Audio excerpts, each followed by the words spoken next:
நீங்க ஒரு டயபெட்டிக் பேஷண்டா இருந்தீங்கன்னா, 5 மணிக்கு மேல நான் சொல்லப் போற இந்த 4 விஷயத்த ஃபாலோ பண்ணுங்க. உங்க டயபெட்டிஸும் கண்ட்ரோல்ல இருக்கும். அதே மாரி நீங்க ஹெல்த்தியாவும் ஃபீல் பண்ணலாம். ஃபர்ஸ்ட் பார்த்தீங்கன்னா, நீங்க சாப்பிட்ட உடனே ஈவினிங் வந்து நடக்கிற ஒரு பழக்கத்த வச்சுக்கோங்க. நார்மலி நீங்க வாக்கிங் போவீங்க. ஆனா, டின்னர் முடிச்சிட்ட பிறகு நீங்க நடக்கிற ஒரு பழக்கத்த வச்சுக்கோங்க.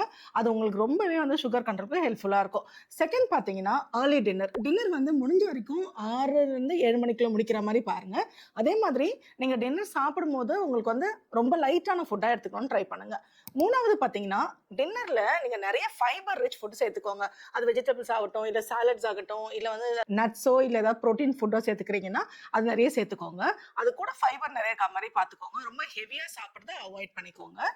4வது பார்த்தீங்கன்னா, குட் ஸ்லீப். அதாவது நீங்க தூங்குறதுக்கு முன்னாடி ஒரு 3 மணி நேரத்துக்கு முன்னாடி உங்க டின்னர முடிச்சிடணும்.